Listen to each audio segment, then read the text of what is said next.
There's a pair of contemplations that is very much emphasized in the Tibetan tradition, given as a preliminary teaching before anything else, and that's the horrors of samsara and the preciousness of human rebirth. Both of these are found in the Theravada. I'm not aware of any place where they're explicitly paired together in that same way as they do in the Tibetan. And they're both very valuable contemplations. They set the tone of the mind to establish the correct view and correct attitude. The horrors of samsara are, in brief, are birth, sickness, old age, and death. This is not only the human, but the condition of all sentient beings in the world. And these are the things that the Buddha faced when he was a bodhisattva.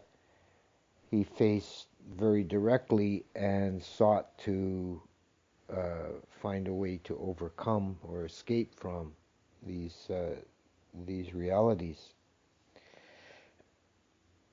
Contemplating the horrors of samsara by themselves it's harsh. It's like a dash of cold water in the mind. Sets the reality. Begin by facing the hard reality. But then the second contemplation, which is the one I want to really focus on this evening, is the preciousness of a human rebirth. Allows you to have a brightness and a hopefulness in the mind when you contemplate the reality of the rarity and the preciousness of this human rebirth. And it should rouse a sense of urgency in the mind, just realizing you have this wonderful opportunity and not to waste it, not to fall back into the moths of samsara.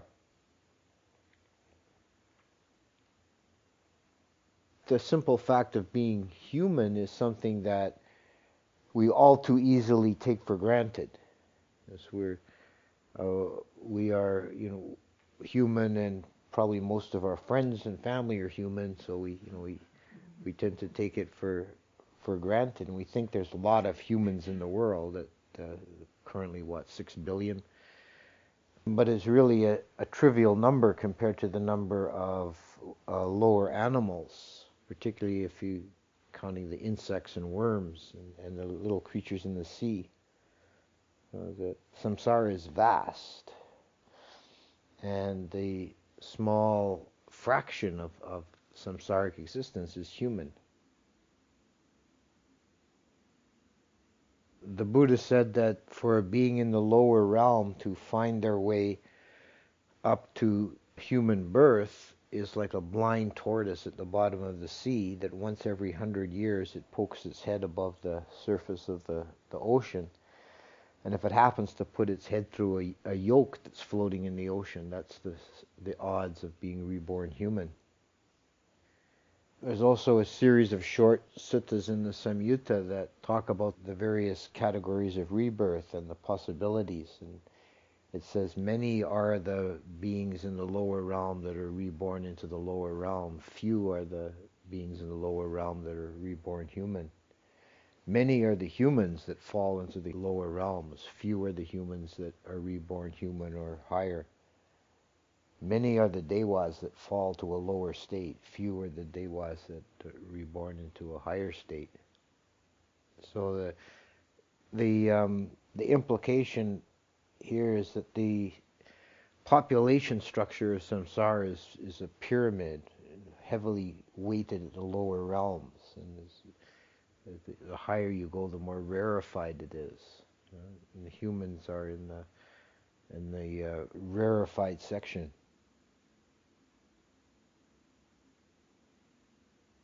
And it's even more rare. Just being born human is rare enough, but being born at a time and place when the Buddha's teachings are extant and it's possible to hear the Dhamma is more rare yet. The great majority of human beings are born at times and places when the Dhamma is not known. And the great majority, according to the mythology, the cosmological mythology, the great majority of the universes that exist are ones without Buddhas. And it's only a few, relatively few, that world systems that have a Buddha arise.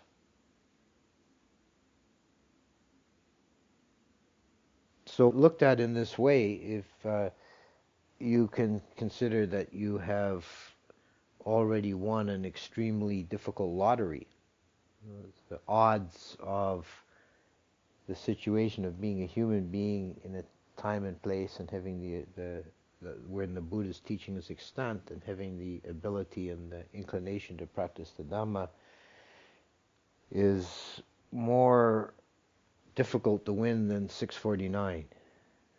The odds are extremely low. Yet here you are.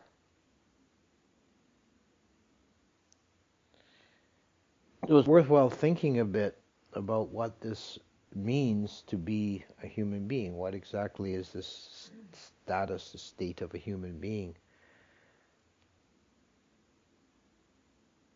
The first thing to put it in context is to remember that a human state is a subcategory of a larger grouping of the sense-desire realm. So first of all, we are kama vachara, sense-desire realm beings. That determines so much of our nature that we share with the animals and with the devas. Sense-desire realm means that the definition is that we primarily relate to the world through our five senses. And our desires, our feelings of happiness and pain, and our motivations for action and our hopes and dreams are, unless we develop sufficient wisdom to transcend it, are the natural kind of default that we fall back to is to limit all those things to within the realm of the five senses. Sense-desire beings seek beautiful sights and want to avoid ugly sights. They want to hear beautiful sounds. They want to feel pleasant touches and delicious tastes and odors. And they want to avoid things that are painful and ugly and harsh. And we can see from our own observation, this is naturally the state of animal existence, that animals are governed by these things. And that most of the time we're relating to the world in that way ourselves. This is the nature that we share with the animals. The devas too are sense-desire beings, but they're more refined. So this is part of human beings are in midpoint between animals and devas. And we can see that sensuality of all kinds falls on a spectrum, that there are coarse, gross sensual desires, and there are more subtle and refined ones. This applies to everything within the sense-desire sphere. Think of food. You can have like gross desire for, like a greedy appetite just to eat a bunch of coarse, fatty food, or more subtle, refined tastes, wanting, delicious, well-prepared dishes. The food of the devas is called Sudabhojana, and it's like a divine ambrosia. This kind of very sweet, wonderful drink that they take. It's kind of milky drink. That's the food of the gods, the devas. Animals will, eat just anything. A lot of dogs or pigs, they'll eat any kind of coarse thing that they find. And this, applies to everything. You could apply it to music, to sexuality, to visual visual stimulus, like arts. There's a spectrum, of course, to subtle, but it all remains confined within that sense desire realm. Senses in and of themselves do not transcend that limit. So even the most refined kind of sensuality gets you to the top of the sense desire realm, but it doesn't transcend it. So that's the kind of default position of human beings in this sense desire realm. But human beings also have the facility to transcend that mode of existence and to experience higher modes of consciousness, or to transcend samsara altogether. Transcending the sense desire realm, this is what jhana is. When the mind is in jhana, it has removed itself from the sense desire realm. It's transcended that. It's in the realm of form. So the objects of the senses, the bodily sensations, fall away, and that the mind is internalized. This is one of the advantages of practicing samatha meditation, to refine the mind beyond the sense desire realm allows the meditator then to have a greater understanding of the sense realm, where most of the time you're stuck in that. And if you can get above it, you can have a new perspective. It's like when you fly in an airplane into a city. You're flying into a new city and you're looking at it from the air. You have a different perspective. You see the larger perspective, and you see things in a different way than once you land and you're in the busy streets and your experience is closer up, but it's less encompassing.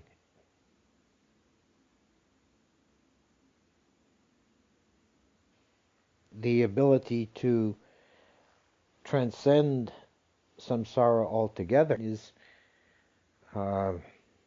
something that is most readily done from the human state. It's not possible for beings in the lower realms to realize the unconditioned.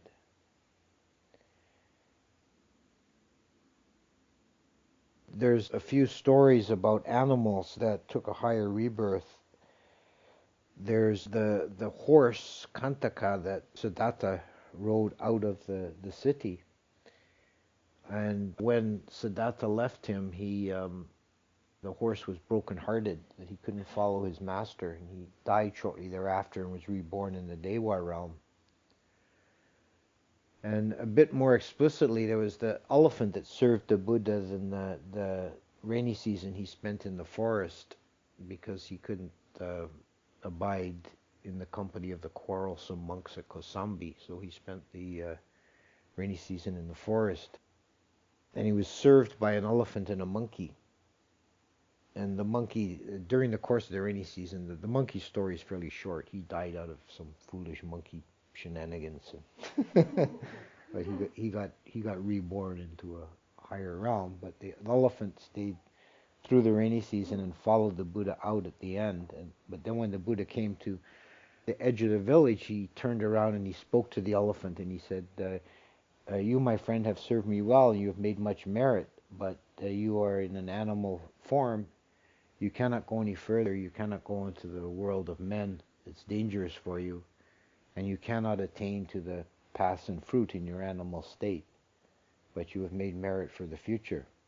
And the elephant too was broken-hearted and died shortly after and was reborn into heaven realm, a Dewa realm. And even the Nagas, the great powerful serpent beings, none of them ever, in any story, none of them ever attained to stream entry or any of the paths. the best and some of them are very pious and good followers of the Buddha, but they never transcend samsara. The best they can get is a dewa rebirth. And what's true of the animals is even more so of the ghosts and the hell beings. There's no possibility of them transcending samsara. In the dewa realms, it's possible, and there are some that do realize the path, but it's more difficult and it's rare. Because they're so immersed in pleasure, they don't realize there's a problem. And one particular quality of human existence that may seem like a curse is actually in some ways a benefit to us in the bigger picture, is the shortness of our lifespan. Human life is very short. As a few decades go by, is what's, a few tens of thousands of days, and the human span is over. When you get to the point of your life when there's more behind you than ahead of you, you realize how quickly it's gone by. There's where did it all go? Human life is very fleeting. Dewa life is very, very long, and they forget their own mortality, or are too frivolous in many cases to even appreciate it. It's said when the Buddha teaches the Dewas, many of them weep and are frightened because they say, you're telling us that this state is not permanent, that we shall fall from here? This is terrible. And they're mostly very afraid of being reborn human, which they see as a very painful, gross, difficult, brief existence. The wisest among them, like Saka, who attained to stream entry, he aspired to be born human so that he could hear the practice, that be a follower of the Buddha as a human being. But that's rare. So what this means, to bring it back to the human state, is that unique amongst the beings of samsara, we're really keenly aware of our own mortality. And this is something that defines the human psyche. We know that we're going to die. Even though many, probably most people try and avoid that thought. The Buddha encouraged us to do meditation on death, to remind ourselves that we're going to die, to become keenly aware of our mortality, to place ourselves in that momentary position between birth and death. The Zen tradition talks about that as the great matter. Birth and death is the great matter. It's like everything else is trivial compared to that. This is the issue. This is the existential dilemma of human beings. We're between these two great moments of birth and death. And we don't generally remember where we came from, and we have no idea where we're going. And we have only really this brief few decades of human existence. And we can't count on tomorrow. The Buddha once, he asked his monks, how do you contemplate impermanence? And one of the monks said, every morning when I get up, I remind myself this may be my last day. I might as well make it count. And the Buddha said, no, you haven't got a clue. Who else? How do you practice? He said, when I sit down to do an hour's meditation, I think this may be my last meditation. I better make it good, put an effort in. The Buddha said, well, that's getting closer, but you're still not there. How about you? And this third monk says, when I breathe in, I think I may not live to breathe out again. When I breathe out, I think I may not live to breathe in again. And the Buddha said, yeah, you've got it. This is the attitude. You've only got this moment you can count on. Who knows what the next moment will bring? In another place, it talks about a metaphor, an image of death as the executioner, his terrible executioner with a sword that follows around behind you your whole life and any moment can chop your head off. And the Buddha said, if he asked the people that he was speaking to, he said, imagine you were at a fair and there was entertainment going on. There was singing and dancing and all kinds of amusements going on. And the king ordered you to carry this bowl of precious oil and give it to as a reward to the winner of one of the contests. And you're not to spill a drop of the oil. And this guy's going to walk behind you with a sword, and if you spill any of the oil, you could get your head chopped off. He says, do you think you would be gawking left and right and looking at the dancers and the singers, or would you pay attention to what you're doing? So he said, this is how you carry on through your life. Yeah. The saying of Ajahn Chah, he was talking about this kind of stuff, and someone asked him, well, what about stopping to smell the roses? And Ajahn Chah said, if you stop to smell the roses, it'll be dark before you get home.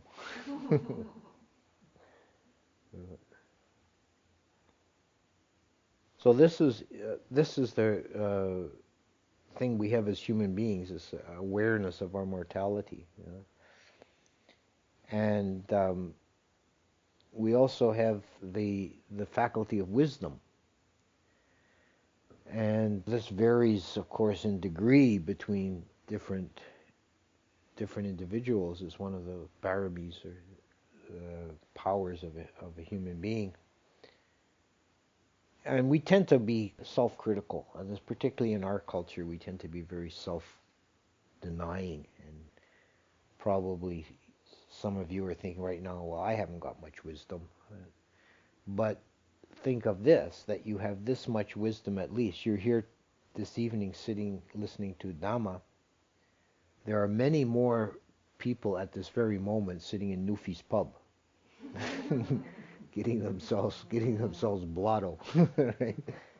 Like we're a small fraction, of the people that have enough wisdom to be concerned about this existential dilemma, to think seriously about birth and death and suffering and the possibility of transcending suffering and the possibility of higher realization.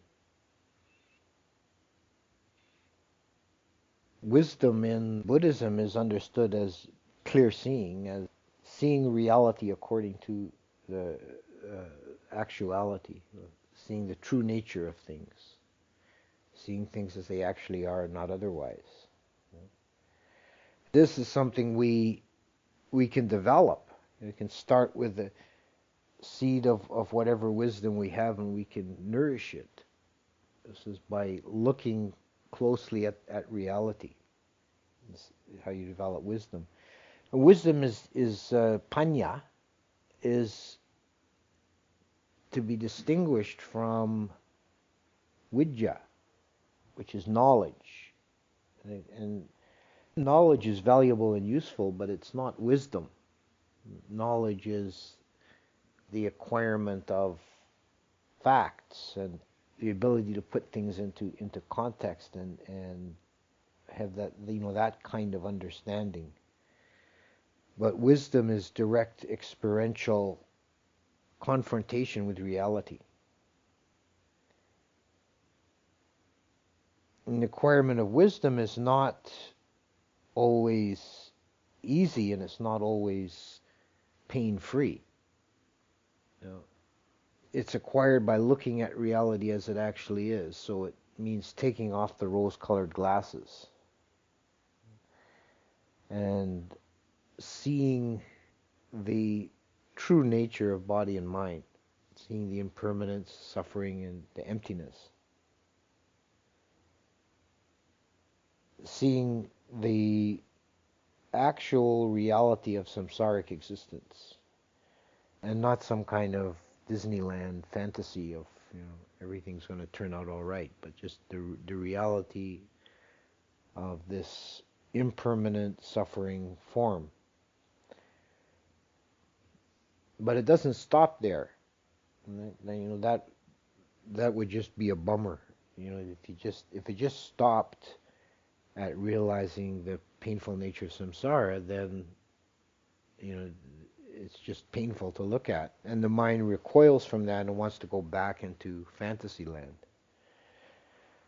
But if it's taken through all the way, then one comes out the other side and transcends samsaric existence and realizes the unconditioned. And to do that requires a certain, it requires effort and dedication, but it also requires a certain fearlessness, a kind of a warrior spirit, just not cringing back from going over the edge of the abyss.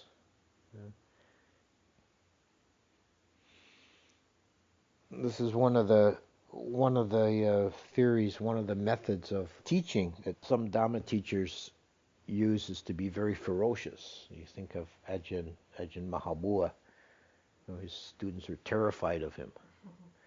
And I've heard this explained as being that the student has to be more terrified of the teacher than of the void. Is that the mind wants to stay with the familiar, right? Even though it's suffering and it's imperfect, we know this over here. But crossing over it takes a fearlessness, a kind of great recklessness. This is a great abandonment. And it's possible for us to do as human beings. We have that situation.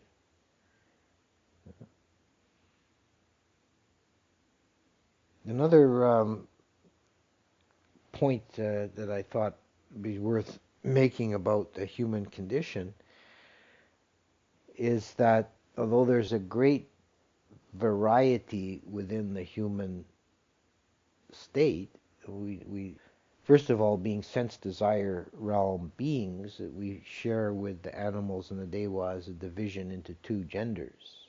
This is a characteristic of sense desire realm. The higher realms, they don't have gender. Then there's all kinds of variations of individual personalities, and there's different nations, different traditions. But there's also a great commonality amongst human beings. That I think this comes out very clearly when you read the suttas. There's material that comes from about as far away in time and place as you can get from Thunder Bay in the 21st century. We're looking at stuff that was written 25 centuries ago in India, and yet we can see human motives of the characters in the stories and the people that the Buddha is teaching, and their interactions. It's the same kind of stuff that people go through today.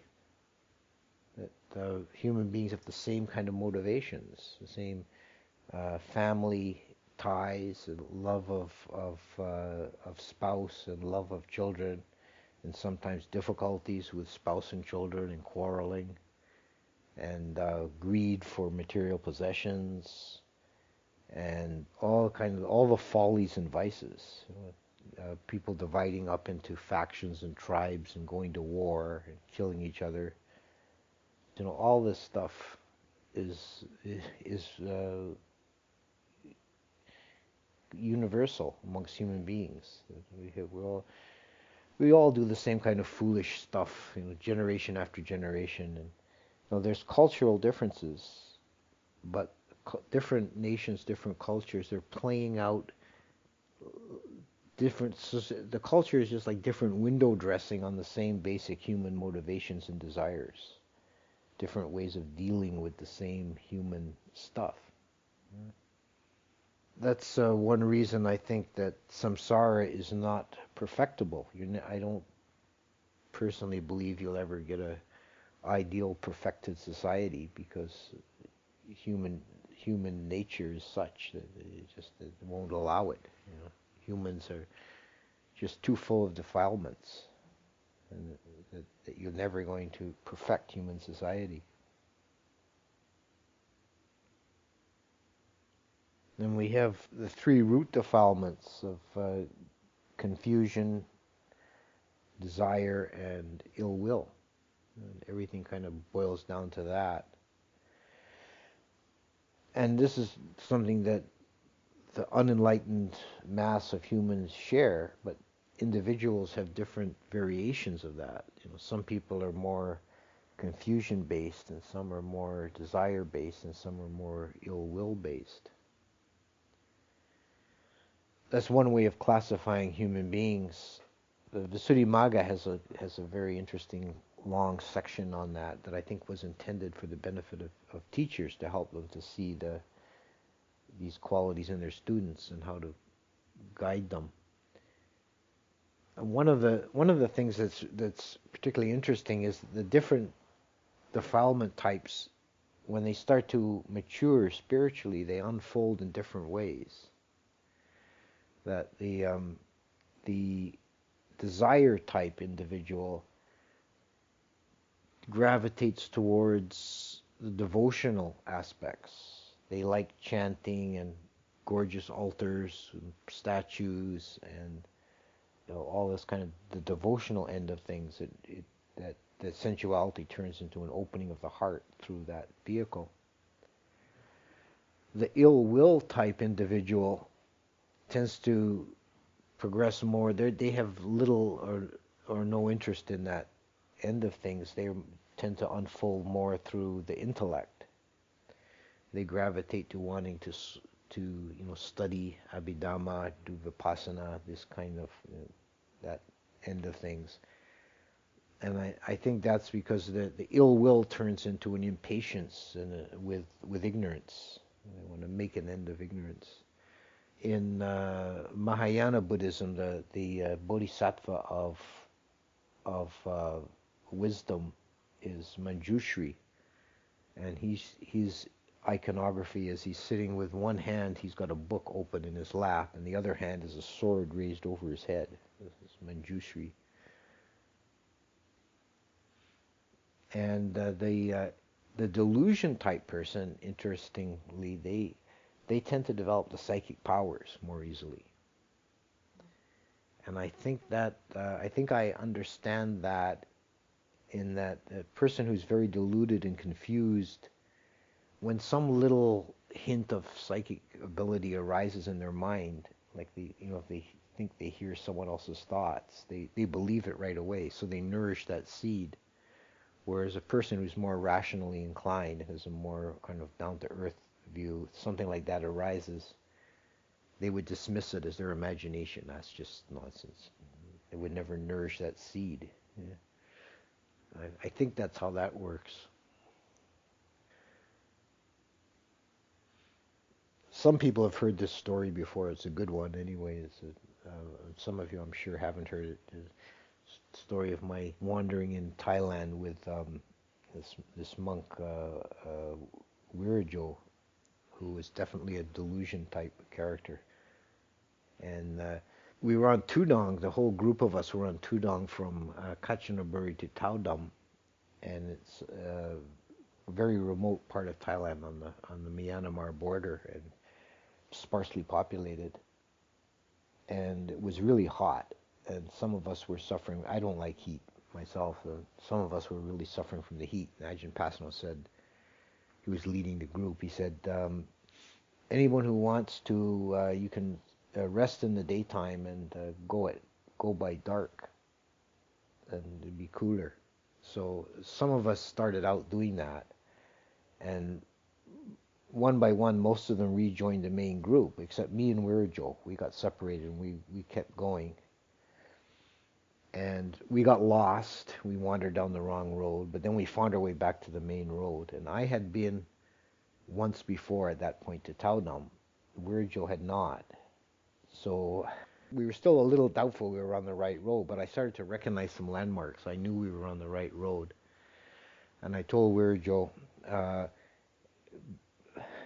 pretty soon we're gonna arrive at this old sala, and we can rest there in the day. It's be nice and shady in there. And he says, "Oh, good. I'm looking forward to that. I want to have a shower and a coffee." And I said, "You're not going to get that. It's just because when we were there a year ago, it was just like this tumble down, like it was." I said, "We'll be lucky if it hasn't collapsed by now. It was, it was abandoned, but it's just like a shady building we could rest in." And he said, "Oh, okay." And then, half an hour later, he said, "I'm really looking forward to that coffee, that shower." I was starting to get annoyed with him because, that sounded good to me too, a coffee and a shower. But I didn't think we were going to get it. I never possibly imagined we'd get it, And I'd chastise him, and he would go, "Oh, okay," and he'd shut up for a while. Then it'd be, "Oh, that coffee is going to be so good." And we got to the sala, and first thing I spotted as we were coming up to it, it had been all kind of spruced up and cleaned up, and it wasn't tumbled down a wreck anymore. And turns out there was a small group of Burmese monks had taken it over in the meantime and fixed it up, and they were living in there. And we went in, and the first thing they offered us was a cup of coffee. And then when we finished the coffee, he says, "You venerable ones look like you've been dusty from the road. We've got a shower set up downstairs."